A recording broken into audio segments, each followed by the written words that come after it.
Buenos días o buenas tardes a todos y todas.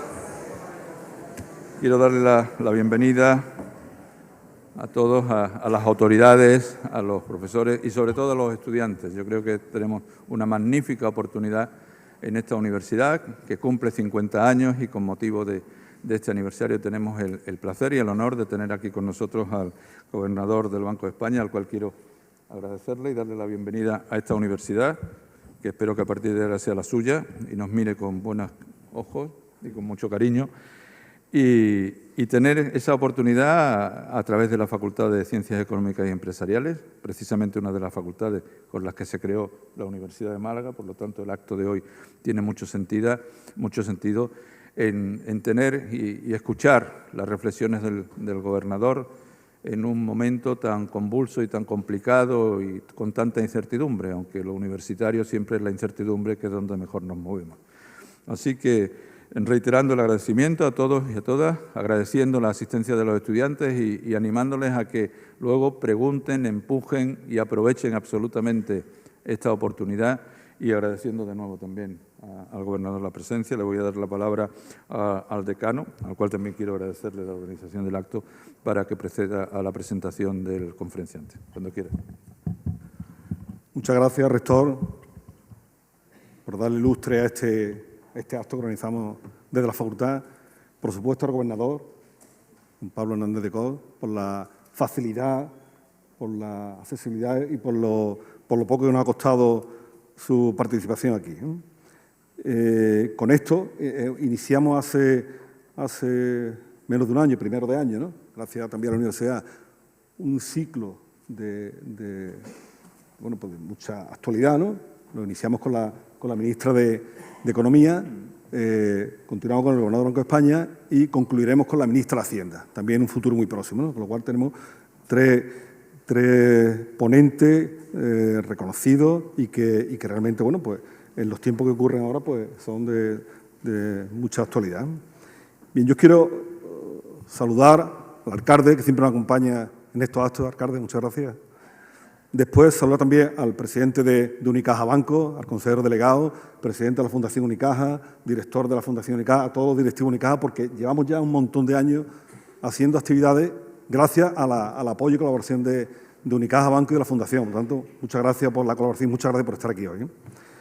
También, bueno, hay muchas autoridades, están concejales del Ayuntamiento de Málaga, están antiguos alumnos también a la vez, concejales y antiguos alumnos, están vicerrectores de la Universidad de Málaga, de investigación, de proyección estratégica y de la Universidad Internacional de Andalucía, decanos, antiguos alumnos, antiguos consejeros de la Junta, miembros de la sociedad civil. Pues está el decano del Cuerpo Consular, no sé si está por aquí o no, pero bueno, había confirmado el presidente de la Sociedad Económica, José María Ruiz Povedano, vicepresidenta de la Confederación de Empresarios, Natalia Sánchez, director del Parque Tecnológico, Felipe Romera, presidente de la Cámara de Comercio, directivo de Banca y Santander, Rafael María Aurora, director de San Jaume, bueno, pues equipo de Canar, director de departamento, profesores y alumnos.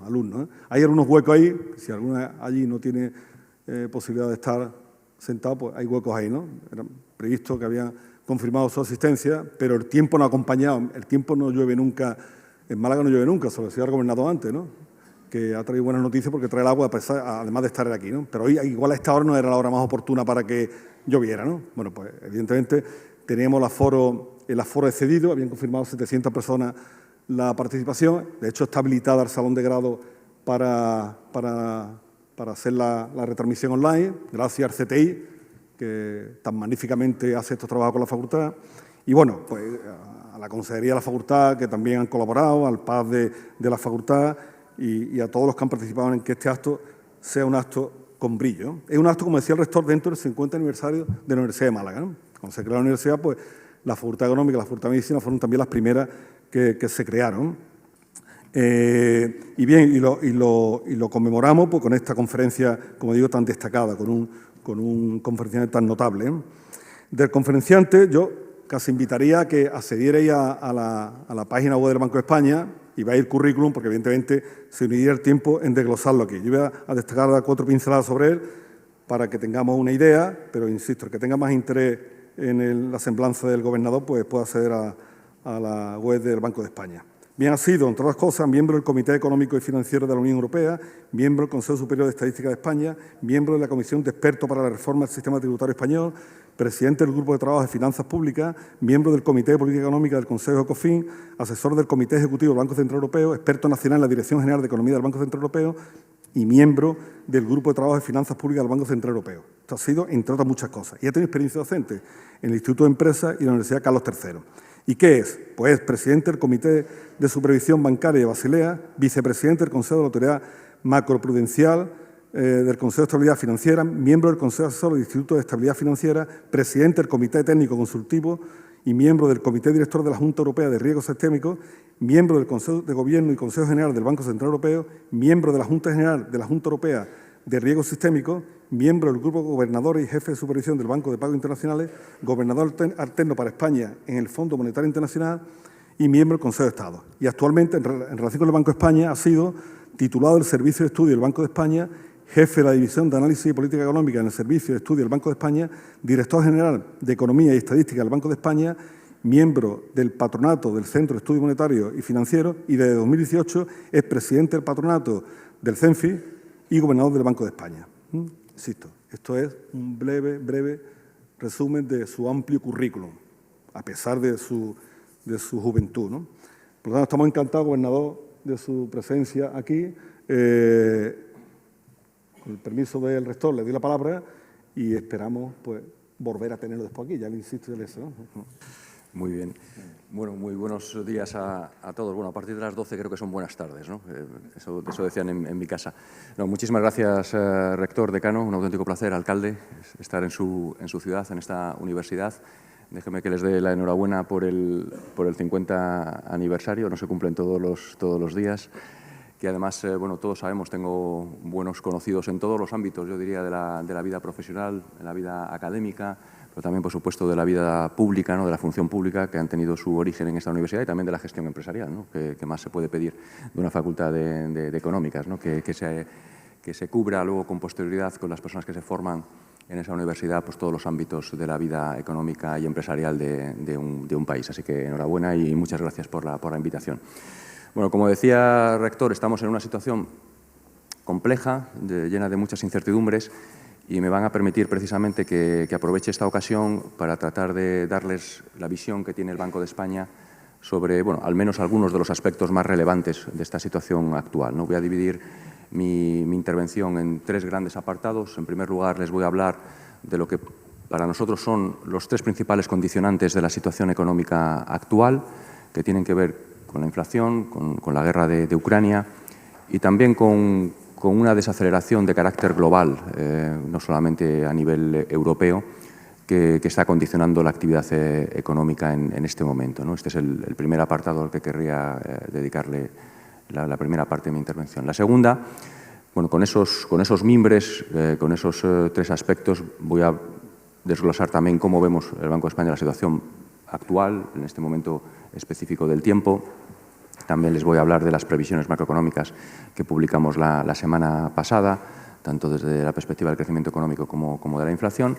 Y con estos dos mimbres, la última parte de la intervención, que quizá pueda ser la más interesante, pues también les voy a describir cuáles son las recomendaciones de política económica en todos los ámbitos de la política económica, por supuesto, las responsabilidades del Banco de España, política monetaria, supervisión bancaria, pero también en el resto de las políticas económicas, fiscales, políticas de oferta, políticas europeas. Como vemos, el Banco de España creemos que es la mejor manera de afrontar la situación actual. Me van a permitir, por tanto, empezar con ese primer apartado y lo más evidente para todos ustedes es que efectivamente estamos viendo un episodio inflacionista, un crecimiento de la inflación que no tiene precedentes recientes, que se está demostrando además muy persistente, ¿no? Yo en un acto reciente trataba de establecer una especie de decálogo que permitiera, con ese decálogo, pues, analizar, describir adecuadamente cuál es la situación, ¿no? Estamos viviendo un episodio de una magnitud, en primer lugar, en términos del crecimiento de la inflación, que no habíamos visto pues, prácticamente desde el año 77, tanto en términos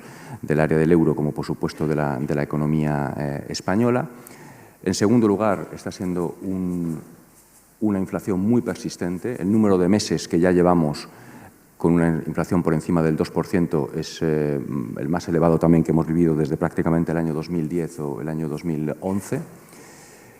En tercer lugar, de manera muy importante en términos de su composición, hay un factor que hay que subrayar, que está siendo absolutamente determinante de la evolución de la inflación, que es el que tiene que ver con la energía. Todo el componente energético sabemos, en primer lugar, que ya empezó a aumentar el año pasado y luego, como consecuencia de la guerra de Ucrania, incluso se exacerbaron algunas de las presiones inflacionistas que venían por el mercado energético, de tal manera que, tanto en el área del euro como en el caso de la economía española, alrededor del 40% del repunte de la inflación tiene su origen en el componente energético.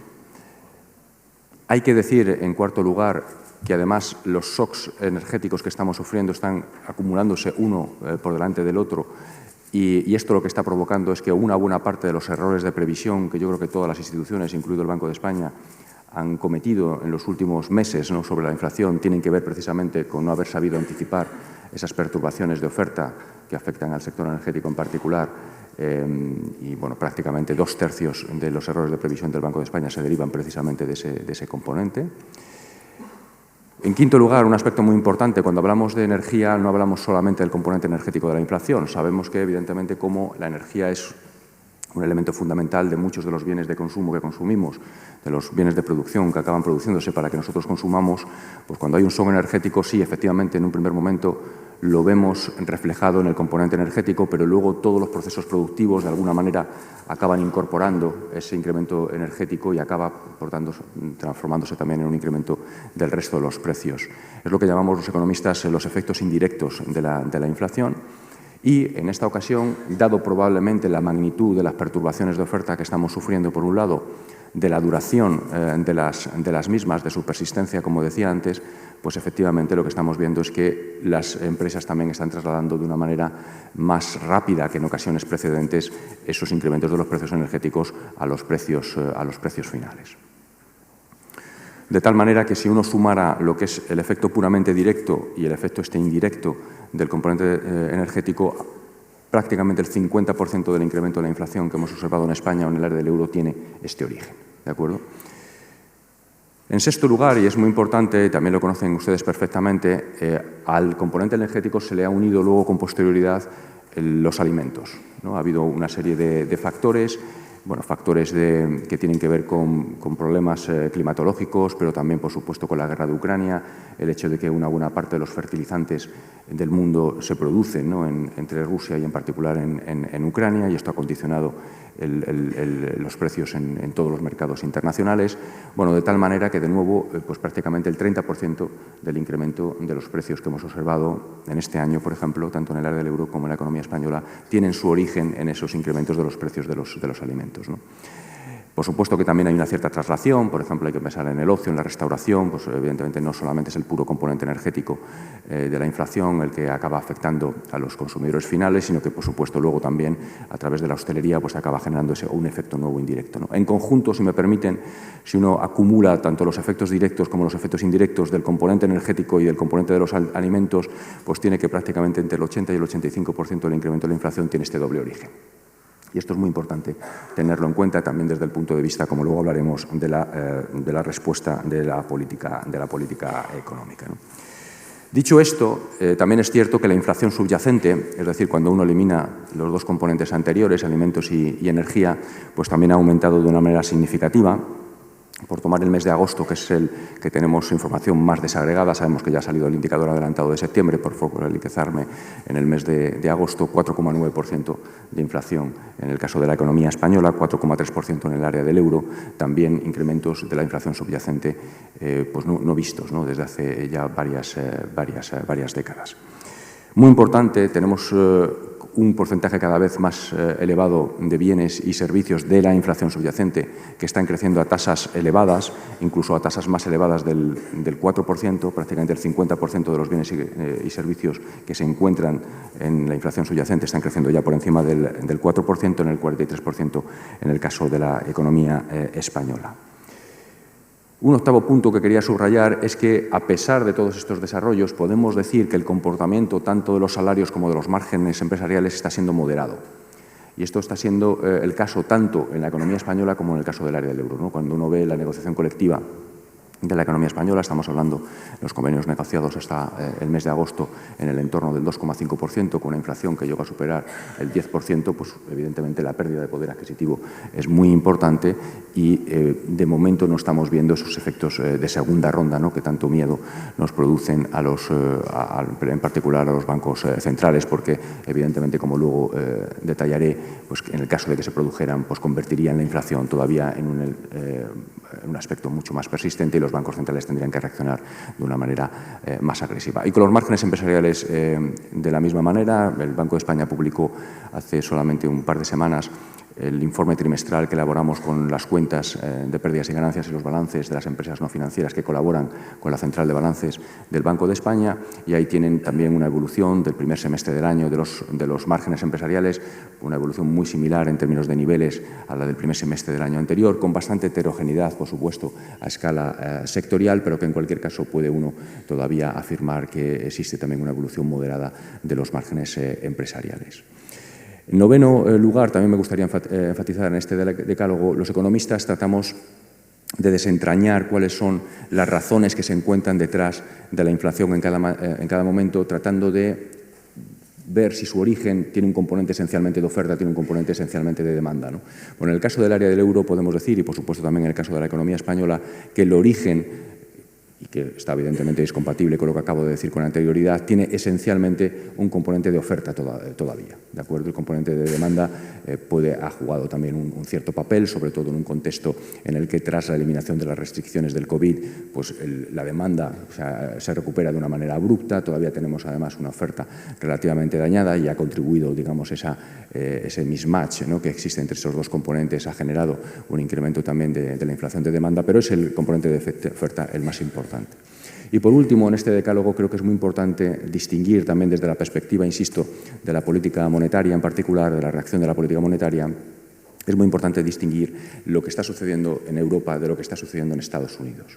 Si en Estados Unidos tenemos una inflación que es esencialmente de demanda, en el que el componente energético está jugando un papel mucho más reducido, en el que los salarios están creciendo de una manera muy significativa también porque la evolución del mercado de trabajo está mucho más sobrecalentado que en el caso de la economía europea. En el caso de la economía europea, como les acabo de decir, es lo opuesto. Los shocks, las perturbaciones de oferta son las más importantes, salarios y márgenes empresariales se mantienen moderados y el componente energético de la inflación está siendo el componente más importante junto con el de los alimentos que les señalaba con anterioridad.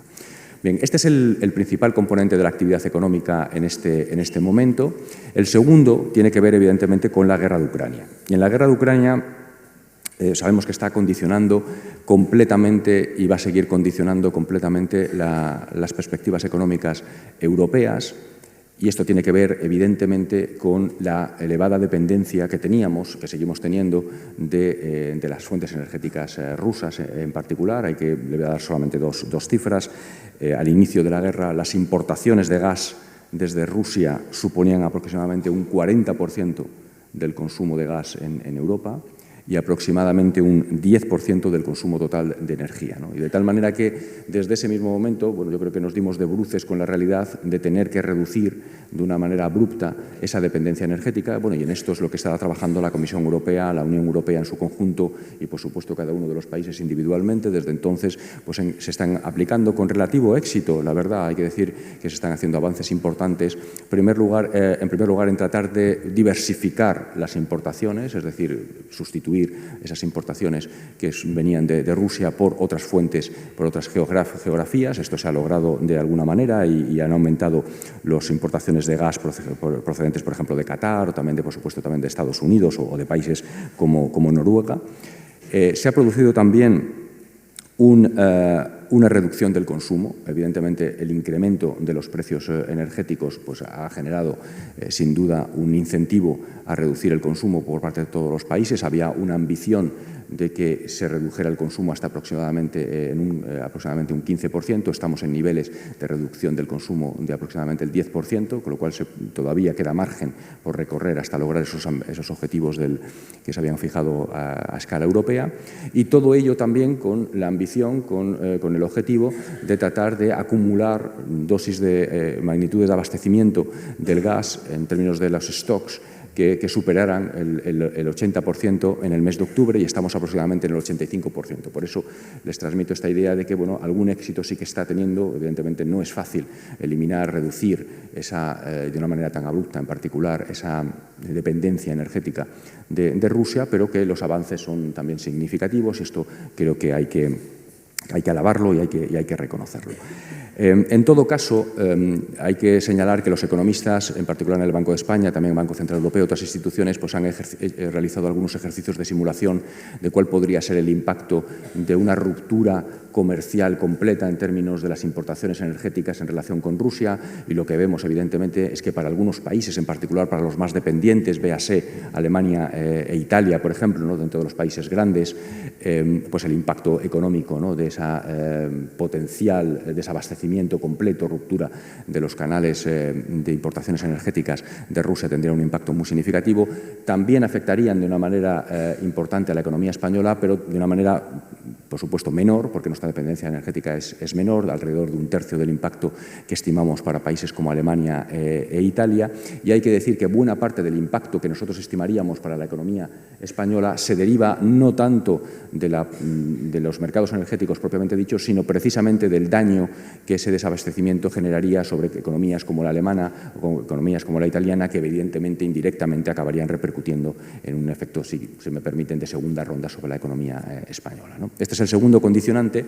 Y el tercer condicionante de la evolución de la economía mundial, europea, española, tiene que ver con que, este fenómeno de desaceleración económica motivado por estas dos razones y luego, por supuesto, también por cómo la política monetaria está teniendo que reaccionar para luchar contra la inflación, El mandato, como saben, de los bancos centrales es esencialmente la lucha contra la inflación, de tal manera que esa inflación observada a nivel global está trasladándose a una respuesta también global de endurecimiento de la política monetaria, endurecimiento, por tanto, de las condiciones financieras en todos los países, y esto claramente lo que está aumentando es la probabilidad de recesión a escala global, Ya tenemos algunos países, como es el caso de Estados Unidos, que en primer y segundo trimestre se observaron tasas de crecimiento intertrimestral desestacionalizadas negativas, y también en el caso de China, es verdad que aquí provocado en este caso por la política de COVID-0 que se está siguiendo todavía por las autoridades chinas para luchar contra la pandemia, pues también una desaceleración muy significativa de su economía, que se une evidentemente a estos factores que acabo de mencionar, incrementos de los precios por un lado, y en segundo lugar guerra de Ucrania y efectos sobre los mercados energéticos. Estos son los tres aspectos fundamentales que estarían condicionando en este momento la actividad económica global, europea y española. Bien. Déjeme pasar ahora a la segunda parte de mi intervención, que es la que tiene que ver con cómo vemos desde el Banco de España lo que está sucediendo en términos de lo que ya hemos visto el primer semestre del año y el tercer trimestre, en el que acabamos de dejar atrás, y las perspectivas hacia adelante con esas proyecciones macroeconómicas que les anticipaba al principio, que publicamos la semana pasada. Bueno, lo primero que hay que decir es que el primer semestre ha sorprendido en positivo. La tasa, por ejemplo, intertrimestral del crecimiento del PIB de la economía española del 1,5% que se observó, de acuerdo con la estadística del Instituto Nacional de Estadística, en el segundo trimestre, fue más elevada de la que pronosticaba previamente el Banco de España y de la que pronosticaban prácticamente la mayor parte de los analistas, También ha sucedido lo mismo en la economía europea. La economía europea creció, el área del euro, un 0,7% intertrimestral en el primer trimestre, que luego fue seguido por un 0,8% intertrimestral en el segundo trimestre, y también más elevado del que pronosticaba el Banco Central Europeo para la economía europea, Y esto tiene que ver, pues, precisamente con cuál ha sido el impacto sobre el crecimiento económico vía, sobre todo, consumo privado, pero que a la economía española, por ejemplo, le ha permitido también recuperar los flujos turísticos en gran medida en comparación con los años previos a la pandemia. Hay que dar, por ejemplo, los datos de pernoctaciones hoteleras por ejemplo, tan importantes son también para esta ciudad y para la economía andaluza en su conjunto y, por supuesto, para la economía española. Hemos recuperado prácticamente los niveles de pernoctaciones que se observaron en agosto en el año 2019 para los residentes, es decir, para los españoles, y estamos todavía por debajo de los que habíamos logrado para los no residentes, teniendo en cuenta que el año 2019 había tenido máximos históricos. Es decir, no se lograron esos niveles, pero nos encontramos relativamente cerca, ¿no? Bueno, pues ese efecto de eliminación de las restricciones físicas de movilidad como consecuencia de los datos positivos que se percibieron sobre la evolución de la pandemia, pues permitieron efectivamente crecer a la economía europea de una manera más rápida de la que estábamos pronosticando inicialmente, ¿no? Con todo, hay que decir que la economía española sigue manteniendo unos niveles de recuperación de la actividad en comparación con los niveles previos a la crisis que todavía son insuficientes. Es decir, todavía no hemos logrado ni en términos de PIB, ni tampoco en términos de empleo, incluso cuando uno mira en términos de horas trabajadas o en términos de empleo efectivo, no hemos logrado los niveles previos a la crisis. Y esto es un elemento diferencial negativo de la economía española todavía en comparación con el área del euro, que tanto en términos de PIB como en términos de empleo ya ha logrado superar desde prácticamente finales del año pasado, ha logrado superar los niveles previos a la crisis. ¿De acuerdo? Bien, esas son las noticias positivas. Las noticias, digamos, más negativas es que los indicadores más recientes que hemos ido recibiendo durante todo el trimestre, el tercer trimestre que acabamos de dejar atrás, muestran claramente una desaceleración. Y esto lo podemos observar tanto en términos de los habituales indicadores de confianza, los famosos PMI, de los que acabamos de recibir la semana pasada, los correspondientes al mes de septiembre. Se ve claramente cómo ya no solamente en la industria, que era el sector que se estaba viendo más afectado por esas disrupciones en las cadenas globales de valor, por las disrupciones en el transporte, por el mercado, el incremento de los precios energéticos, ¿no? Sino también incluso los servicios. Se ha producido una desaceleración muy significativa, entrando incluso en números negativos, en terreno recesivo, pues prácticamente en todos los países del área del euro. ¿De acuerdo? Y esto ha venido acompañado también de lo que los economistas llamamos hard data, es decir, los datos reales, ¿no? En el caso español, los datos de afiliación, pero también las ventas minoristas o las ventas de automóviles, en los que también se observa claramente una desaceleración de la actividad. En el caso del empleo, es verdad que se produjo una desaceleración más pronunciada en los primeros meses, en el mes de julio, que luego lo que hemos observado en agosto y septiembre, pero cuando uno los toma todos en su conjunto, pues claramente se observa una desaceleración significativa. Y, de hecho, el Banco de España, en la publicación que les mencionaba de la semana pasada de las proyecciones macroeconómicas, nosotros, Banco de España, hacemos dos cosas. Por una parte, pronosticamos el crecimiento económico hacia adelante, cuánto vamos a crecer en el conjunto de este año, pero también para el año 2023 y para el año 2024, pero también, y para esto tenemos evidentemente mucha más información, tratamos de anticipar cuál ha sido el crecimiento económico del último trimestre, en este caso del tercer trimestre, ¿no? Y para este tercer trimestre, pues esperamos un crecimiento en el entorno del 0,1% intertrimestral, que es claramente mucho más bajo que el 1,5% que les acabo de señalar para el segundo trimestre. ¿De acuerdo? Bien, si miramos hacia adelante, lo que se ha ido produciendo como consecuencia de esa concatenación de aspectos que he subrayado, que tiene que ver con el incremento de los precios a escala global, que ha supuesto, como decía, en un contexto de moderación salarial y de moderación de márgenes, una caída de las rentas reales, tanto de las empresas como de los trabajadores. Como, digamos, esa desaceleración económica no solamente en el área del euro, sino en Estados Unidos y en China, es decir, a escala global. Y toda esa incertidumbre que se ha generado con la derivada de la guerra de Ucrania y los efectos ya muy claros sobre los mercados energéticos, por lo que se ha ido produciendo progresivamente es que todos los analistas han ido revisando sus proyecciones macroeconómicas hacia adelante, las han ido revisando a la baja. ¿De acuerdo? Y esto es lo que hizo el Banco Central Europeo a principios de septiembre, tras nuestra reunión del Consejo de Gobierno del Banco Central Europeo, en la que se publicaron las últimas previsiones macroeconómicas. Se produjo una revisión significativa de la previsión del año 2023 del crecimiento del área del euro hasta el entorno del 0,9%, y en paralelo se produjo también una revisión también muy significativa de la inflación al alza para el año 2023 en el entorno por encima del 5%, ¿no?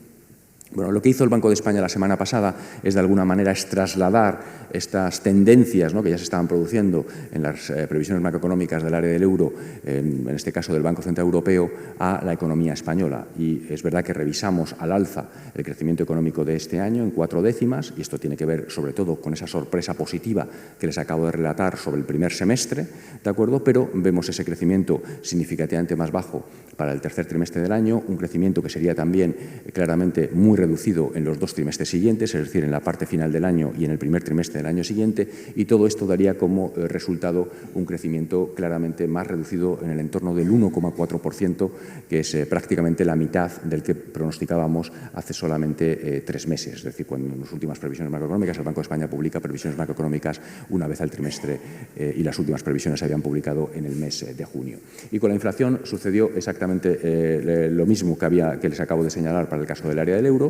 Se produjo una revisión al alza, tanto en este caso tanto para el año 2023 como también para el año 2024, en el que supera el 5,5% esa previsión de inflación, aunque seguimos pensando, y este es un aspecto muy importante, tanto en el caso del área del euro como en el caso de la economía española, que en el medio plazo, y luego volveré sobre esta cuestión, porque esta es una cuestión que tiene mucha relevancia desde la perspectiva de la política monetaria, seguimos pensando que luego la inflación seguiría desacelerando hacia niveles más acordes con el objetivo del Banco Central Europeo del 2%, ¿no? La previsión que publicó el Banco de España para el año 2024, en promedio del año de la inflación se situaría en el 1,9%. En el caso del área del euro, a principios de septiembre, el Banco Central Europeo pronosticaba una inflación en el entorno del 2,3%.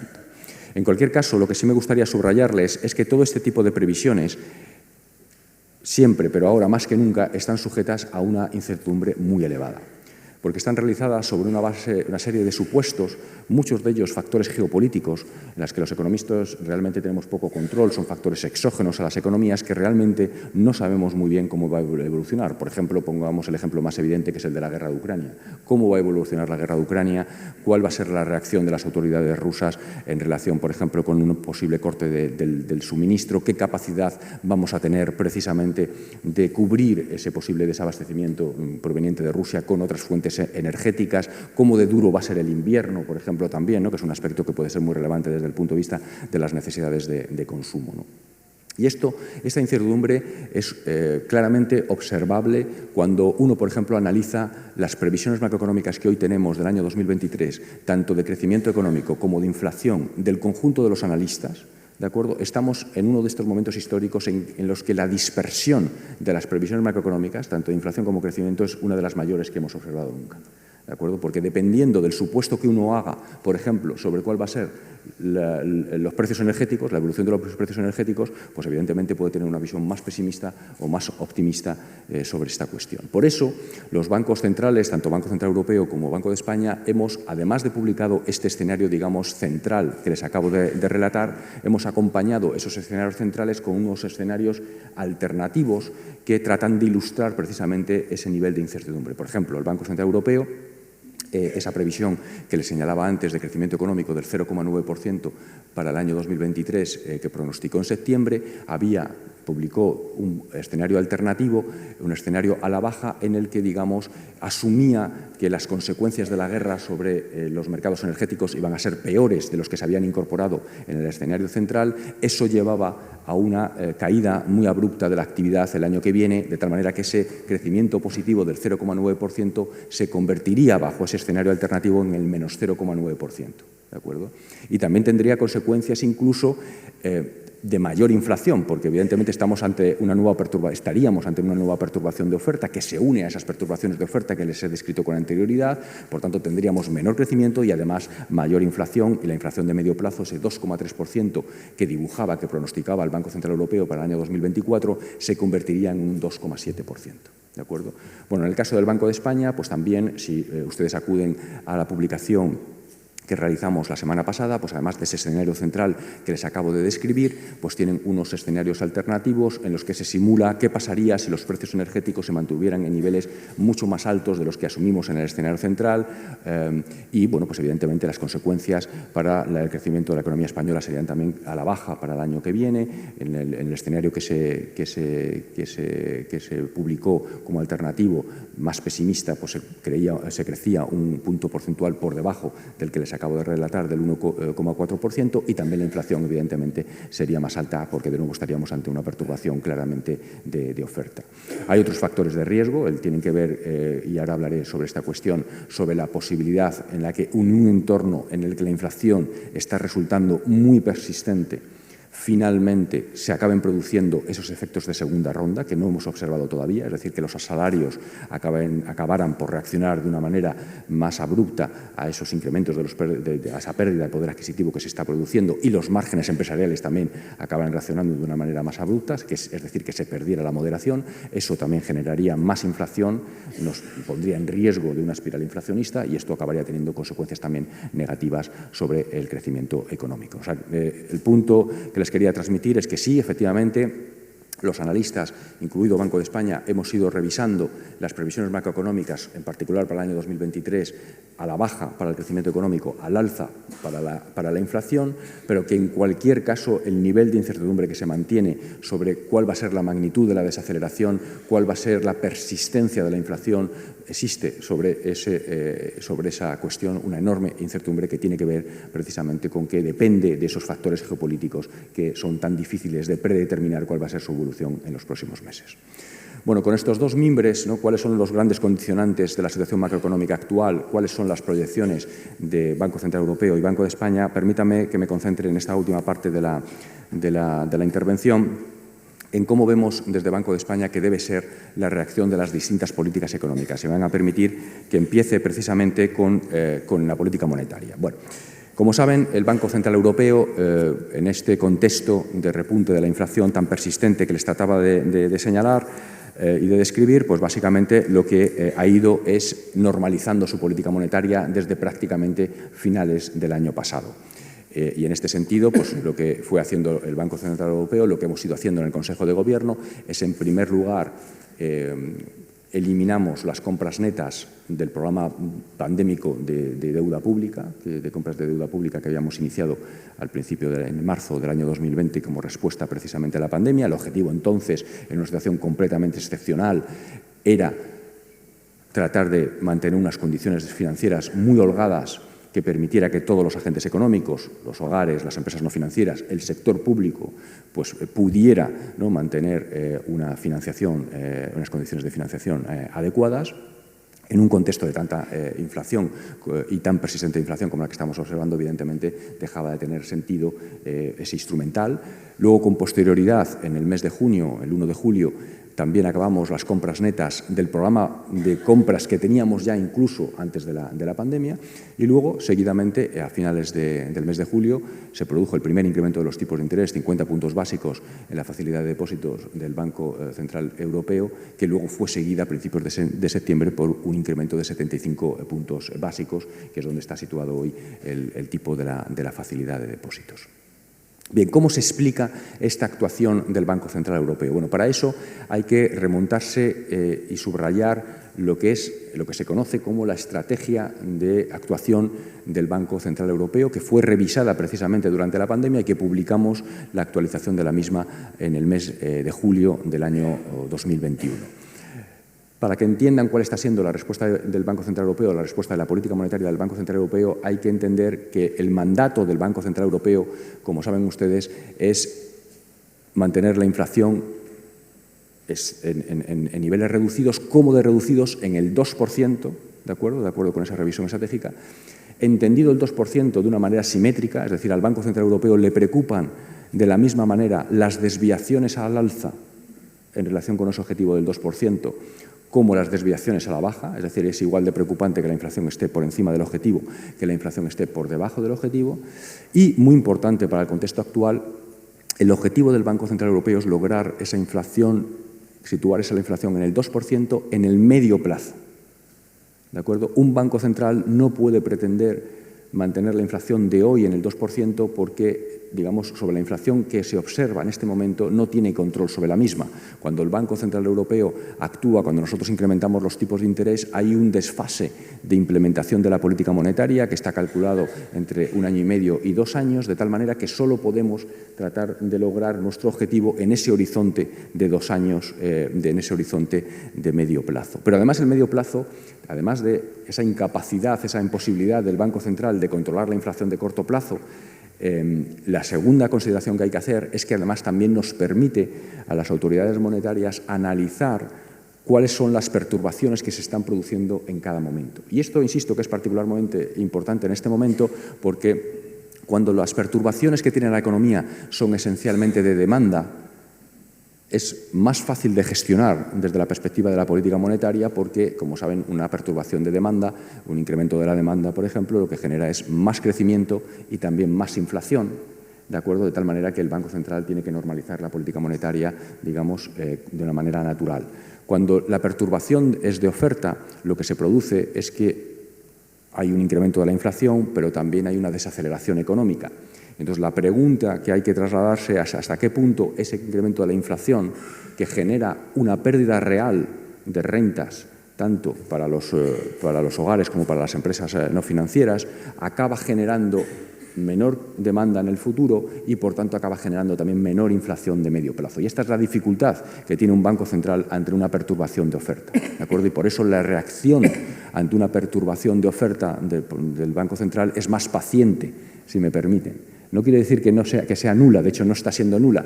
El incremento, por ejemplo, del Euribor que se ha producido desde finales del año pasado, en diciembre, hasta el último dato publicado el viernes pasado por el Banco de España, ronda prácticamente los 300 puntos básicos. Es decir, estamos hablando de una magnitud significativa. Cuando hablamos del tipo de interés de la deuda pública española a 10 años, por ejemplo, también se ha producido un incremento superior a los 250 puntos básicos. Es decir, se está produciendo, pero evidentemente hay que entender la respuesta del Banco Central teniendo en cuenta esa visión de medio plazo, teniendo en cuenta que las perturbaciones que estamos sufriendo en Europa son esencialmente de oferta, cuando, por ejemplo, uno compara la actuación, lo que está sucediendo en el caso de los Estados Unidos, en el que el componente de demanda es mucho más alto, en el que los salarios están creciendo de una manera muy significativa, en el que, digamos, el grado de calentamiento del mercado de trabajo es muy elevado y, por tanto, la reacción de la política monetaria necesariamente también tiene que ser más agresiva.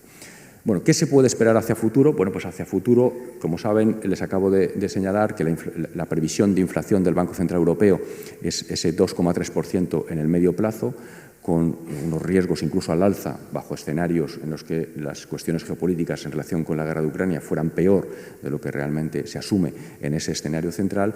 El Banco Central Europeo vamos a seguir normalizando la política monetaria. ¿Hasta qué punto? Pues hasta precisamente el punto en el que el incremento de los tipos de interés que realicemos sea compatible con mantener una previsión de inflación en el medio plazo precisamente del 2%. Y bueno, en un discurso reciente que hice hace ya unos días, pues prácticamente defendí un marco analítico en el que uno puede utilizar para tratar de anticipar, no sin que sea un compromiso ex ante, porque evidentemente qué va a pasar con la inflación va a depender crucialmente de cuáles sean las perturbaciones que vayamos a sufrir, de si se producen o no un desanclaje de las expectativas de inflación que todavía claramente no se ha producido. Cuando uno ve, por ejemplo, la inflación que anticipan los mercados en un horizonte de medio plazo, que siguen pensando que esta se va a situar en el 2%, en el entorno del 2% en ese medio plazo, pero es verdad que cuando les preguntamos a los consumidores cuáles son las expectativas que tienen de inflación para medio plazo, a principios de año nos decían, y en los últimos años nos decían claramente que anticipaban una inflación de medio plazo del 2% y sin embargo ahora nos están señalando inflaciones del 3%, es decir, que hay algunos elementos, ¿no?, que son de riesgo, ¿no?, de desanclaje, aunque no estemos observando esos episodios de desanclaje de las expectativas de inflación. Va a ser absolutamente fundamental, como les decía antes, si se producen efectos de segunda ronda en salarios y márgenes empresariales. Evidentemente, en el caso de que se produjeran, la reacción de la política monetaria también tendría que ser más agresiva y más dura, ¿no? Pero el mensaje fundamental con el que se tienen que quedar es que efectivamente la normalización de la política monetaria tiene que continuar.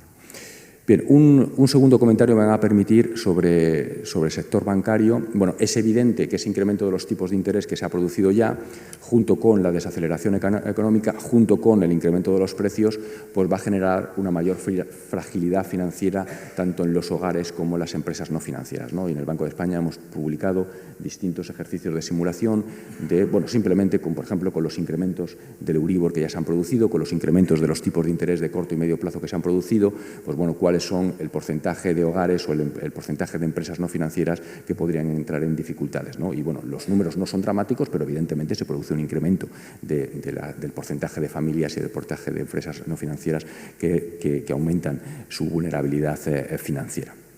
Y, por supuesto, esto acabará teniendo también una repercusión sobre el sector bancario en aquellos préstamos, ¿no?, que ya se han concedido. Hay que decir que nosotros, y la semana pasada también en una intervención pública, subrayé que el sector bancario está en una buena posición. Y además está en una buena posición, sobre todo después de 2 años de crisis de pandemia, en las que los niveles de solvencia incluso han aumentado, en el que se ha producido un incremento de la rentabilidad, una recuperación de la rentabilidad muy significativa cuando uno elimina los elementos extraordinarios ligados sobre todo a los procesos de fusión que se produjeron el año pasado, y que que ha continuado incluso durante el periodo de pandemia la reducción de la tasa de morosidad. ¿De acuerdo? O sea, claramente estamos ante un sector bancario que ya a principios del año 2020, cuando afrontábamos la situación de la pandemia, estaba claramente mucho mejor de cómo afrontamos la crisis financiera internacional, que fue esencialmente para la economía española, fue una crisis esencialmente financiera bancaria. Y estamos ahora también, 2 años después de la crisis de la pandemia, está el sector bancario también en una posición resistente. Pero esto no quiere decir, evidentemente, que todas estas perturbaciones de las que acabo de hablar no esperemos que no tengan un efecto negativo sobre la cuenta de pérdidas y ganancias del sector bancario, y es por eso, y hemos también realizado algunos ejercicios de stress test, en el que básicamente hemos tratado precisamente de dibujar ese escenario de incrementos de los tipos de interés, en el que se produce también una enorme incertidumbre en los mercados, con un incremento de las primas de riesgo, más allá de los derivados de los tipos de interés libres de riesgo, en los que se produce un incremento de la inflación, en el que se produce una desaceleración económica, con unos niveles de severidad, ¿no?, que es lo que hacemos habitualmente en los ejercicios de estrés, importante, ¿no?, para precisamente tratar de medir de alguna manera cuál es el grado de resistencia del sector bancario a ese tipo de perturbaciones. El sector bancario español, de acuerdo con las métricas que utilizamos habitualmente, digamos, muestra incluso en esos escenarios severos un grado de resistencia muy alto, pero evidentemente el efecto sería negativo sobre el capital de las entidades. Y por eso, en este contexto de incertidumbre, desde Banco de España estamos pidiendo a las autoridades, de una manera general, que es el momento de dotar provisiones de una manera adecuada y anticipada, y también de hacer una planificación del capital lo más prudente posible. Este es quizá el segundo mensaje de política económica que quería trasladarles: sector bancario resistente, pero que evidentemente también sufrirá las consecuencias del contexto macroeconómico que estamos viviendo, y la mejor manera de mantener al sector bancario resistente pues es, en primer lugar, dotar las provisiones adecuadas de acuerdo con los riesgos que ya estamos anticipando, y en segundo lugar hacer una planificación del capital adecuada que permita mantener esa resistencia del sector bancario a futuro. Bien, una tercera cuestión a la que quería dedicar unos minutos tiene que ver con, más allá de la política monetaria, más allá de la política prudencial del sector bancario, evidentemente el resto de las políticas económicas tienen que jugar un papel importante en cómo afrontar esta situación. Y me van a permitir que en este sentido enfatice algo que llevo enfatizando hace prácticamente un año en el Congreso de los Diputados, cuando se estaba produciendo ya un episodio inflacionista importante. No sabíamos entonces, o no anticipamos, que fuera a ser tan persistente realmente como lo está siendo. Esto hay claramente que reconocerlo. No anticipamos, por supuesto, el inicio de la guerra de Ucrania y el impacto macroeconómico que esto iba a tener, pero ya entonces hablé de la necesidad de, precisamente para evitar que un incremento de la inflación tan importante como el que se está produciendo se convirtiera en algo mucho más persistente, diera lugar incluso a la posibilidad de una espiral inflacionista, que se produjera un pacto de rentas que abarcara tanto al sector público como al sector privado. Permítanme que les explique de una manera un poco distinta a lo que he hecho con anterioridad, qué es lo que le está sucediendo a la economía europea y en particular a la economía española. Estamos ante lo que los economistas llamamos un deterioro de la relación real de intercambio. Es decir, un incremento de los precios energéticos, que es un bien, la energía, que necesitamos para el consumo y que necesitamos también para producir otros bienes, pero del que no disponemos, es decir, que tenemos que importar de otros países en gran medida. Esto básicamente lo que significa es un deterioro del bienestar de los ciudadanos.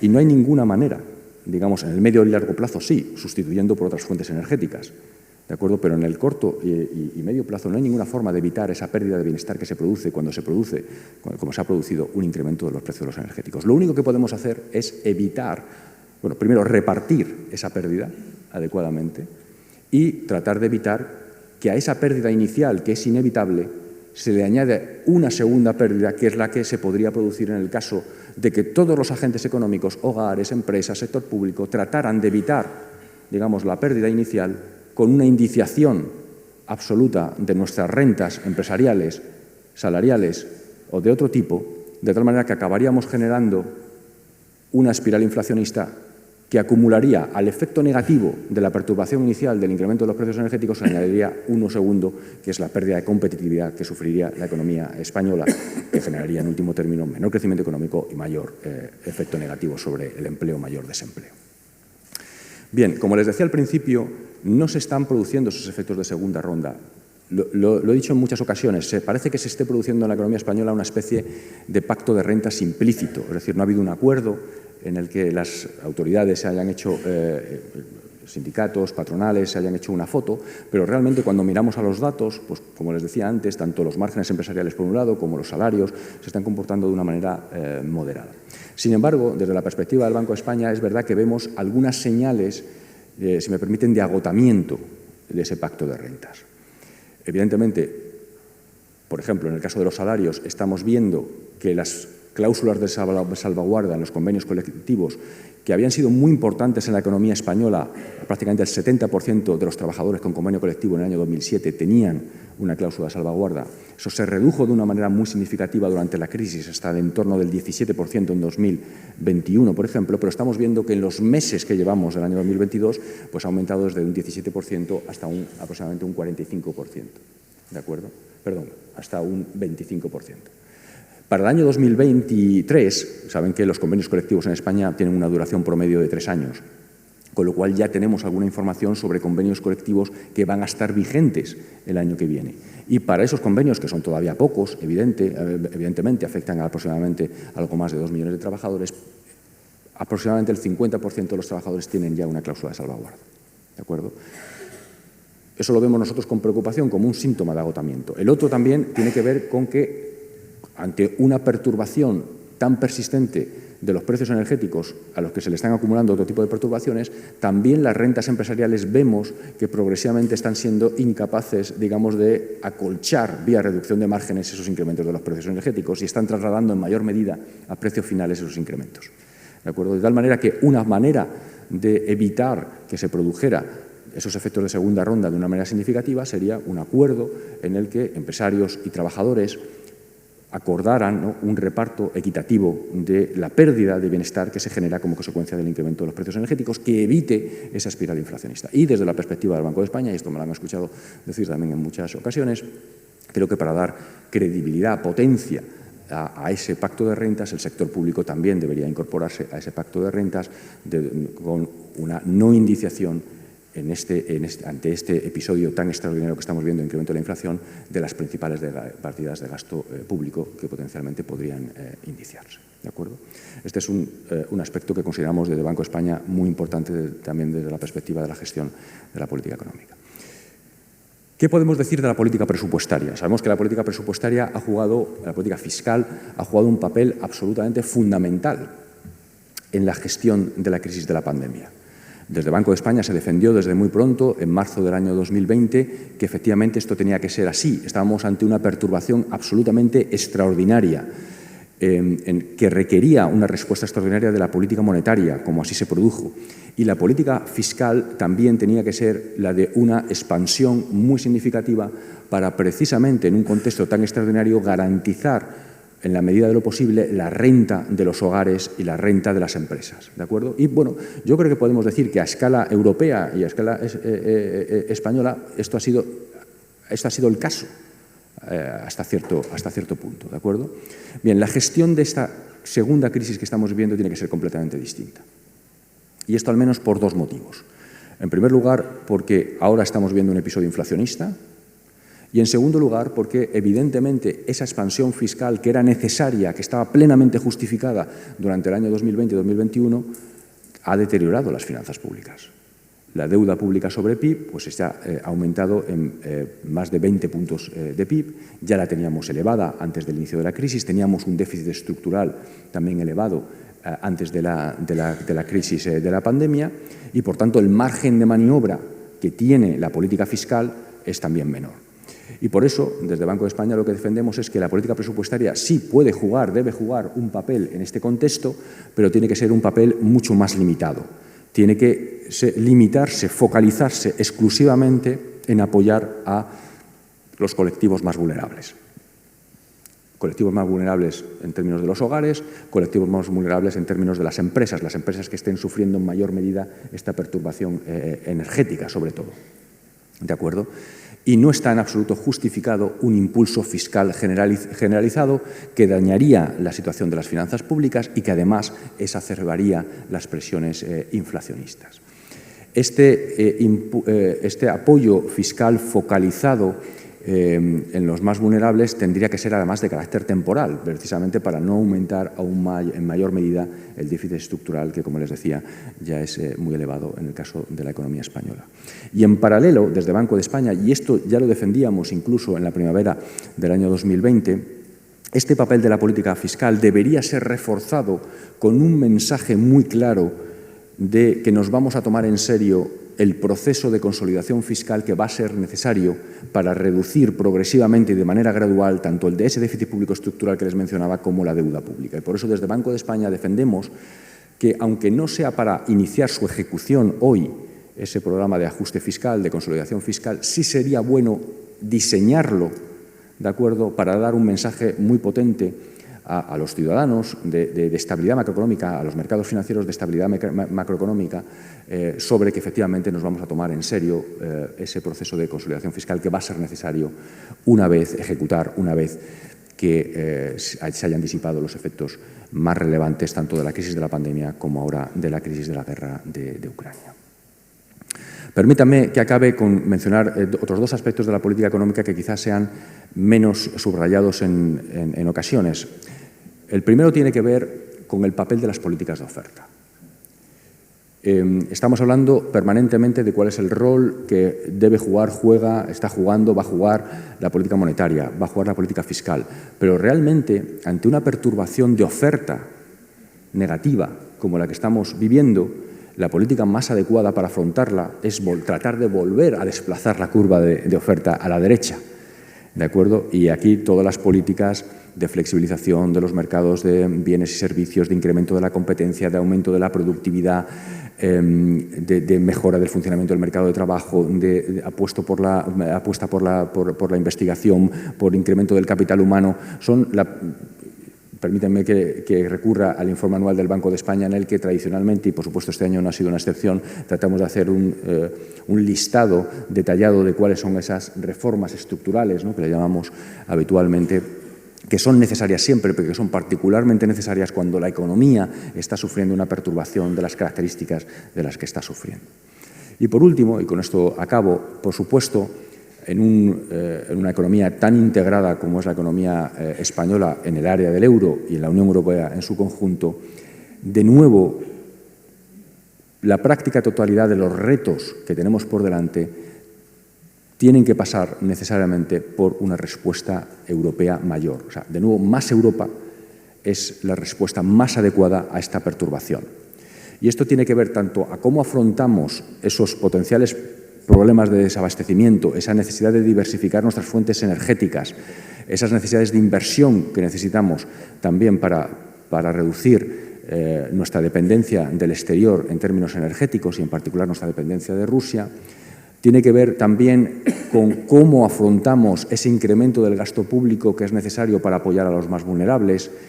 Todo eso es mucho más potente, más adecuado, más eficiente si lo hacemos de manera mancomunada a escala europea y no lo hacemos de una manera individual, ¿de acuerdo? Por tanto, este mensaje de más Europa es particularmente relevante también en el contexto actual. Y además, creemos también desde Banco de España que es el momento no solamente para dar esa respuesta adecuada a este nuevo contexto en el que nos encontramos, sino que también es el momento de dar una respuesta potente en términos de aquellos problemas de gobernanza que seguimos identificando, en particular en la Unión Económica y Monetaria, de resolverlos. ¿Cuáles son estos problemas? Bueno, la ausencia de un mecanismo de estabilización macroeconómica común. Tuvimos que recurrir de una manera muy adecuada pues, a los fondos europeos, a los NGU, durante la crisis, pero eso no deja de ser un instrumento ad hoc. Lo ideal sería que fuera el embrión de un instrumento que tuviera carácter permanente, ¿no? Y al que se pudiera recurrir cuando el área del euro sufriera perturbaciones de una magnitud significativa. Hemos creado una unión bancaria, sí, pero esta unión bancaria está incompleta porque no tenemos un fondo de depósitos, garantía de depósitos común europeo plenamente mutualizado, y esto es absolutamente fundamental para evitar episodios de fragmentación financiera en Europa. Y, por último, permítanme también subrayar que no tenemos una unión del mercado de capitales. Tenemos unos mercados de capitales que, primero, tienen un menor peso del que juegan, por ejemplo, las economías europeas son economías muy bancarizadas. El papel de los mercados de capitales juega un papel mucho menor del que juega esos mercados en Estados Unidos, pero no solamente es que sea menor, sino que además están mucho más fragmentados. ¿De acuerdo? Y ante los retos que tenemos de financiación en muchos terrenos de inversión, cambio climático, mundo energético del que hemos estado hablando en esta charla, pues de nuevo una unión de mercado de capitales sería muy potente también para proporcionar la financiación adecuada a esas necesidades. Y con esto, rector, decano, seguro que me he extendido excesivamente, querría terminar. Muchísimas gracias.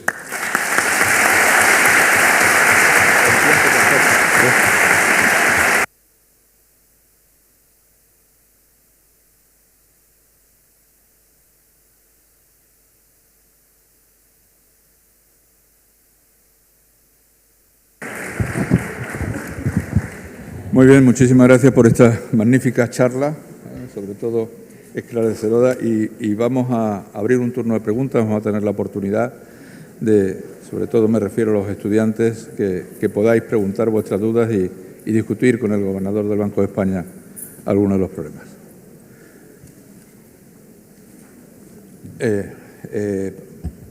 Perdona, Gumersindo.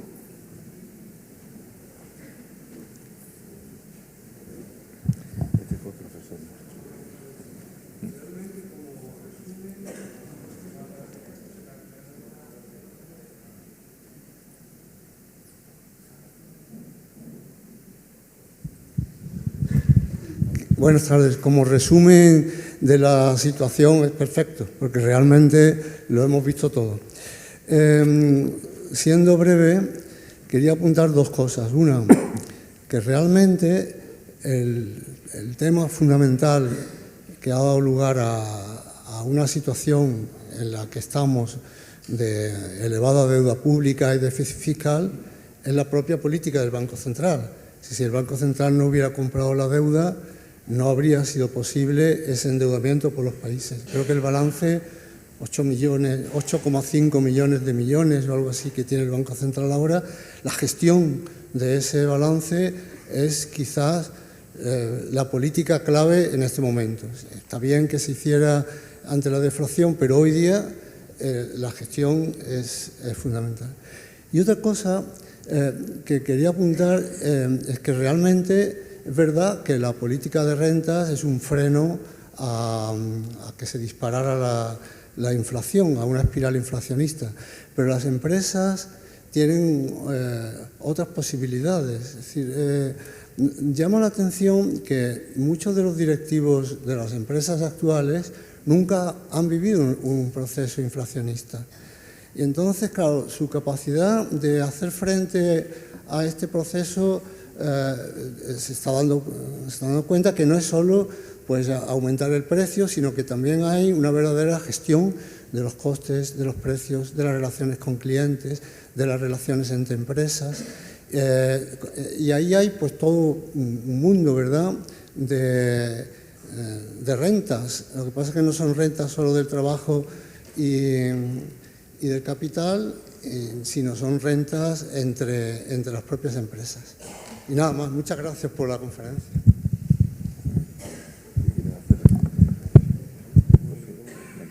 Sí, vamos a acumular algunas intervenciones y luego ya hacer una respuesta final. ¿Alguna otra intervención? Por favor.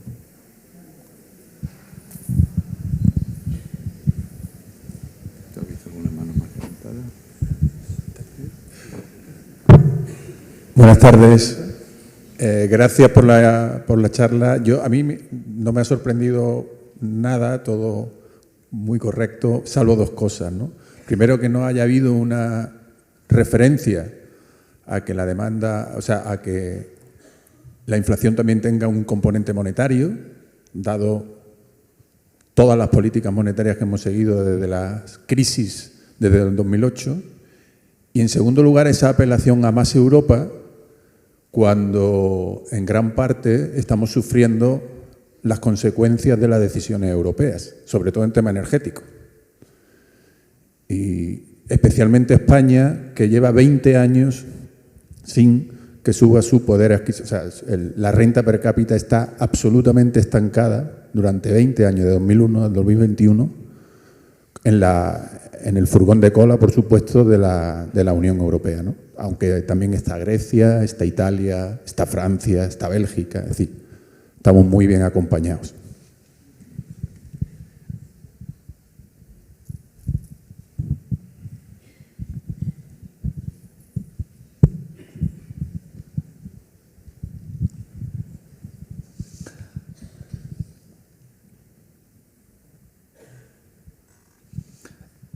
Hola, buenas tardes, gobernador. En primer lugar, agradecerle su ponencia ante nosotros hoy. Y, en segundo lugar, mi pregunta sería, teniendo en cuenta la previsión existente de la subida de los tipos de interés ya puesta en marcha por el Banco Central Europeo para paliar la inflación y que no siga cayendo el valor del euro, usted, habiendo dicho ya que sería en un medio plazo, que es lo que tiene planteado el Banco Central, pero debido a la incertidumbre y la persistencia de este nivel de inflación, ¿usted creería que eso podría llegar más a largo plazo que al medio? Y una segunda cuestión sería que ¿cuánto tiene el Banco Central Europeo de margen de subida de estos tipos de interés para no detener del todo la economía doméstica y de manera que haya una recesión más o menos dura? Muchas gracias. Muy bien, muchas gracias. Allí hay una palabra más y con Antonio García Lizana terminamos la... Gobernador, don Pablo, muchísimas gracias por sus palabras. Es un honor tenerla aquí en la universidad. Y bueno, yo quería preguntarle, porque hemos estado viendo los presupuestos generales del Estado, el nuevo presupuesto, que el gasto ha aumentado, lo han presupuestado para 583.000 millones frente a los ingresos que se prevén, subrayo prevén, que son 263.000 millones. O sea, es decir, un 44,93% de déficit público. Además de que quieren subir la deuda pública 70.000 millones de euros. En este escenario de altas tasas de inflación, de tipos de interés, de geopolítica adversa, le pregunto, ¿cree usted que el Gobierno central está tomando medidas sensatas? Muchas gracias. Muchas gracias.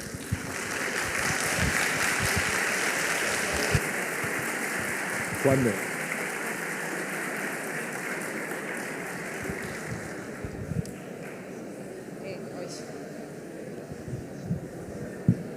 Sí, buenas tardes. Muchas gracias por sus palabras, señor Hernández de Cos. Quería preguntarle, porque ha hablado del pacto de rentas y ha mencionado los salarios y la renta de las empresas, pero no ha hablado de pensiones. Sí ha deslizado que a este pacto deberían sumarse el sistema público, pero ¿qué opina de la subida que está prevista de las pensiones? Gracias. Muy bien, muchas gracias. Hay 2 preguntas más, con ellas vamos a terminar porque si no nos va a dar otra conferencia, ¿no? Antonio y... Bueno, ante todo, enhorabuena a la Facultad de la Universidad de Málaga por organizar este acto. Gracias por su intervención y también mi felicitación. Me ha encantado el diagnóstico que ha hecho de la situación, creo que es muy claro, y subraya sobre todo que nos encontramos con un problema de oferta. Entonces, los problemas que tenemos es que si tomamos medidas de política económica que desplacen la curva de oferta hacia la izquierda, pues habrá más problemas todavía. Entonces, lo que no termino de entender es la terapia que recomienda. Es decir, la política monetaria parece como si no tuviera que formar parte de las políticas de oferta, que las políticas de oferta son controles directos, políticas institucionales, etcétera, pero políticas fiscales y monetarias deben de formar parte del paquete. Aumentar los tipos de interés, ¿qué supone? Aumentar los costes, por tanto, penaliza la oferta, por tanto, más inflación. Al mismo tiempo, deprime las expectativas de ventas, etcétera, lo cual también penaliza la oferta. Sí, yo creo que no se puede adoptar la misma estrategia con la política monetaria que si fuera una inflación de demanda. Si lo están haciendo será por algún motivo que a mí se me escapa, pero creo que los riesgos son muy importantes. Por resumirlo de forma muy breve, aumentar los tipos de interés, aumentar los costes. Aumentar retenciones monetarias, aumenta los costes. Por tanto, eso supone estimular la inflación de oferta. Desde mi punto de vista, puedo estar equivocado, pero no solo me apoyo en mi propio pensamiento, sino en de muchos otros autores, incluso desde bastante tiempo atrás. Gracias. Muy bien, muchas gracias. Juan. Gracias. Ante todo, felicitar a la Facultad de Económica por la organización de este evento y agradecer la participación aquí del gobernador del Banco de España. Señor gobernador, yo le quiero preguntar sobre algo que no acabo de entender después de 40 años de ser economista y demás. Mire, si lo que se pretende desde el Banco Central es anticiparse un poco a lo que puede ser, anticiparse a política antiinflacionista y de controlar la inflación bajo un límite del 2%, ¿qué lógica tiene el haber mantenido durante tiempo los tipos de interés a cero, pero no solo a cero, sino negativo? Bajo mi punto de vista, y salvo mejor criterio, el pedir prestado y encima que te paguen dinero por ello, para mí no obedece a ninguna lógica económica, salvo que exista y que yo no la conozca. Muchísimas gracias. Muy bien, muchas gracias. Bueno, pues tuya es la palabra. Bueno, pues nada, muchísimas gracias. Muchísimas gracias, un auténtico placer y bueno, muy buenas preguntas. Voy a tratar de contestarlas al menos en alguna medida, ¿no? Sobre política de rentas, ¿no? Que ha habido varias cuestiones. Bueno, estoy muy de acuerdo, yo creo que ha sido la segunda o la primera intervención, que efectivamente ante una perturbación de oferta como la que estamos sufriendo, las empresas tienen que ser capaces, lo voy a decir de una manera distinta como lo ha dicho usted, pero creo que al final llegamos a la misma conclusión, tienen que ser capaces de transformar su proceso productivo para sobrevivir y, de hecho, no solamente sobrevivir, sino ser rentables en un contexto en el que los costes energéticos son más altos. ¿Y esto cómo se hace? Bueno, pues hay que reinventarse, es evidente, ¿no? Y las capacidades de gestión y gerenciales pues son ahora probablemente más importantes que nunca, ¿no? Cuando se produce una transformación como la que aparentemente estamos sufriendo en términos de incremento de un input tan importante, pues evidentemente qué se haga con esa transformación, cómo de rápido se haga, pues va a ser absolutamente determinante de la viabilidad de la empresa en unos años, ¿no? Y esto, pues de nuevo, demuestra la importancia de las capacidades gerenciales en este proceso de transformación.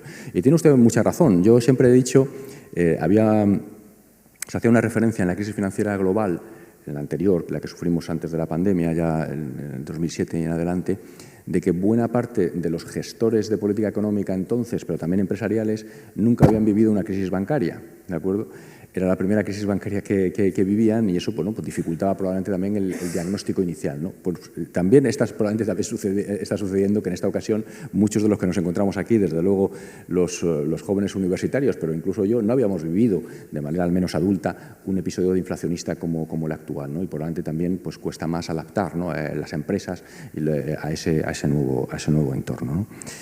Relacionado con esto, Y con una pregunta que me hacía usted, efectivamente la economía española, en términos de convergencia de renta per cápita, así como algunas otras, digamos, no lo ha hecho bien desde su incorporación a la Unión Europea. Pero déjeme decirle, porque esto creo que es muy importante, que la principal variable determinante de que no se haya producido ese proceso de convergencia de una manera más acusada es la productividad. Es la baja productividad de la economía española. Y los determinantes de la productividad de la economía no tienen nada que ver, o poco que ver, con las políticas europeas. Tienen que ver con las políticas ecoeducativas, tienen que ver con las políticas de I+D, tienen que ver con las políticas de competencia, tienen que ver con el funcionamiento del mercado de trabajo, tienen que ver con el exceso de temporalidad que durante muchos años hemos vivido. Es decir, no pongamos como excusa a Europa cuando los problemas son estructurales nuestros. ¿De acuerdo? La referencia que yo estaba tratando de hacer es que para muchos de los problemas que tenemos energéticos, por ejemplo, pues la ausencia de un mercado único energético, pues evidentemente es un fallo de construcción que hay que tratar de resolver. Y no quiero entrar en otras cuestiones de las que yo sé muy poco, pero me puedo imaginar que en las políticas de defensa pasa exactamente lo mismo. Y luego he desgranado una serie de elementos que nosotros de Banco España seguimos pensando que fallan en la arquitectura económica europea, como la falta de un mecanismo de estabilización macroeconómico, como la falta de una unión de mercado de capitales, como la falta de una unión bancaria completa, ¿no? Que en cualquier caso, al final de lo que estamos hablando es de una mayor mutualización de riesgos en el conjunto de la Unión Europea. Eso ayudaría, por supuesto, también a crecer a las economías, en particular a las economías que tengan menor renta per cápita. Pero, insisto, el principal origen de la falta de crecimiento de nuestra economía está en una variable que depende en gran medida, en muy buena medida, de las políticas domésticas, de las políticas nacionales. Siguiendo también con el pacto de rentas, me preguntaban por las pensiones. Bueno, aquí no tengo nada novedoso que decirles. Nosotros desde el Banco de España, yo como gobernador en distintas comparecencias parlamentarias también, pues he defendido efectivamente que el papel del sector público era importante, no solamente el del sector privado en ese pacto de rentas. Y cómo hacer compatible apoyar a los más vulnerables con al mismo tiempo, en el caso de la política fiscal, con al mismo tiempo incorporarse al pacto de rentas, pues tiene que ver con algo que está evidentemente en el presupuesto, en el proyecto de presupuestos, que tiene que ver con que los salarios de los funcionarios crezcan claramente por debajo de la inflación. Yo habría defendido también que en el caso de las pensiones se hubieran incorporado a ese pacto de rentas. Uno podía haber dejado perfectamente las pensiones mínimas fuera de ese pacto, precisamente porque son colectivos muy vulnerables que también están viéndose muy afectados por el incremento de los precios energéticos, ¿de acuerdo? Pero, bueno, esta es la visión que nosotros hemos tratado de trasladar. Creo que el incorporar, digamos, a los colectivos de funcionarios, a los pensionistas, el conjunto del sector privado, a ese pacto de rentas, lo haría claramente mucho más potente y eficaz. Me han hecho varias preguntas con signo contrario sobre la política monetaria, lo cual pues, me demuestra la dificultad, ¿no?, que también tenemos los actores de política monetaria en explicar, ¿no? Primero creo que es muy importante, de una manera más o menos velada, lo hacía en una intervención inicial, pero luego con posterioridad. Vamos a ver, la política monetaria, antes de la crisis de la pandemia, ha estado luchando, no solamente en España, sino en una buena parte de los países desarrollados, a un contexto de inflación muy baja, en el que en algunos momentos, derivado de la crisis financiera internacional, de factores demográficos, de la baja productividad, envejecimiento poblacional, cuando me refiero a factores demográficos, de una escasez de activos seguros en los mercados de capitales, el problema fundamental para la política monetaria era tratar de subir la inflación hacia el objetivo del 2%. ¿De acuerdo? Y esto es lo que explica todas estas políticas de expansión cuantitativa que se han desarrollado no solamente en Europa, sino por supuesto también en otros países, en Reino Unido, en Estados Unidos, en Japón, etcétera.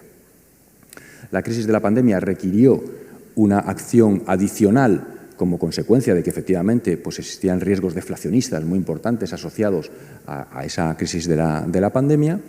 Y luego, a partir del verano del año pasado, estamos en otro contexto, ¿de acuerdo?, claramente distinto. Y por eso la política monetaria tiene que responder de una manera distinta a ese nuevo contexto. Yo no pienso que detrás del fenómeno inflacionista que estemos viviendo la política monetaria esté jugando o haya jugado esa expansión cuantitativa del pasado, esté jugando un papel relevante. No lo pienso. Cuando le estoy diciendo que el 85% del incremento de la inflación tiene un componente energético y de alimentos, no sé qué papel juega la política monetaria en eso.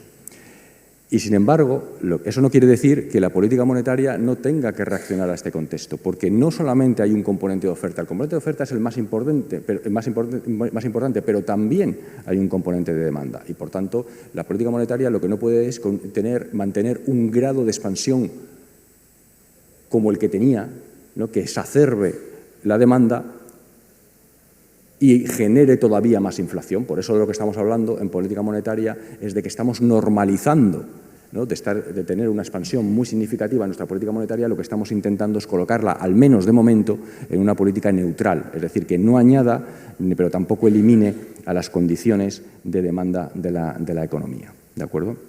Como es una perturbación de oferta, por eso el Banco Central Europeo reacciona de una manera más paciente, porque, insisto, una perturbación de oferta desde la perspectiva de la política monetaria es mucho más difícil de acometer sus efectos, porque, insisto, genera, por definición, un incremento de la inflación, genera una desaceleración del crecimiento. Cuando uno tiene un objetivo de medio plazo, la pregunta que tiene que hacerse es: ¿esa desaceleración del crecimiento va a generar menos inflación en el futuro? ¿Esa mayor inflación de hoy va a generar una caída de las rentas reales y, por tanto, un menor consumo y una menor inversión, que también genera menor inflación en el futuro? Por eso la política monetaria no puede ser tan agresiva en el caso de la economía europea frente a la economía americana, en la que sí hay un componente de demanda muy importante. Lo cual no quiere decir que aquí no haya ningún componente de demanda, simplemente que ese peso de los componentes de oferta y demanda es distinto.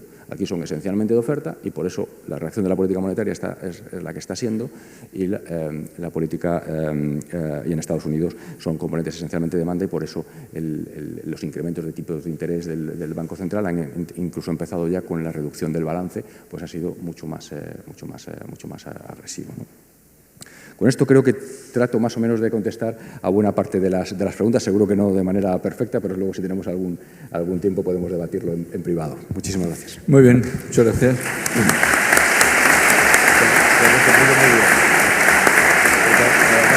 Había una muy comprometida.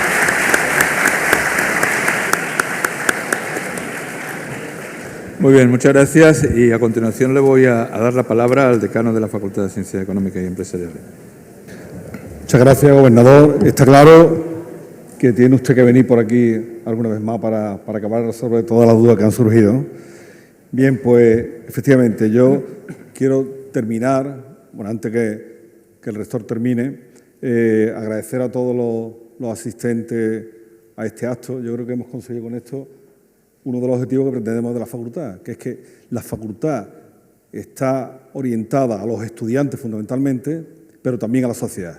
Y yo creo que en esto, pues, hoy lo hemos conseguido, ¿no? Hay representantes del mundo de la política, de la banca, el sector empresarial está representado, sociedad civil y, sobre todo, muchos alumnos. Por lo tanto, hemos conseguido eso y es, como digo, una de las cosas que pretendemos.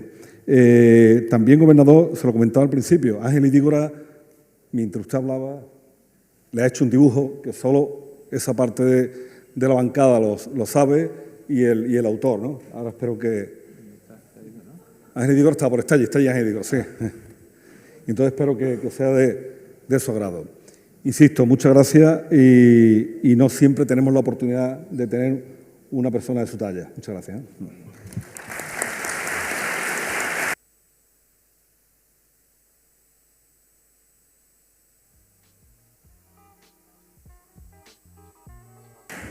Muy bien, pues vamos a hacer el acto, de nuevo agradeciendo tu presencia en la universidad. Muchas gracias. Sobre todo la claridad en la exposición. Yo creo que en Hacienda Pública a lo mejor tenemos alguna plaza, ¿no?, para ver si podemos traerte. Y un poco reiterar también lo que ha dicho el decano. Yo creo que el papel de una universidad pública es liderar el debate dentro de la ciudad, dentro de la sociedad, y creo que hoy lo que estamos haciendo aquí precisamente es liderar el debate. No ha respondido a todas las preguntas, lógicamente, pero sí ha planteado un debate importante y que yo creo que debemos tener todos los ciudadanos. Yo creo que la economía, como decía San Pedro, ¿no? La economía es algo que no se enseña en los colegios prácticamente, que no se habla y sin embargo es de lo que más vivimos o con lo que más convivimos en toda nuestra historia, nuestra vida. Por lo tanto, la economía es nuestra parte vital, es nuestra parte social y es nuestra parte necesaria para entender también mejor la vida y la sociedad. Así que muchísimas gracias por la participación y muchísimas gracias a todos y a todas por la atención durante este tiempo.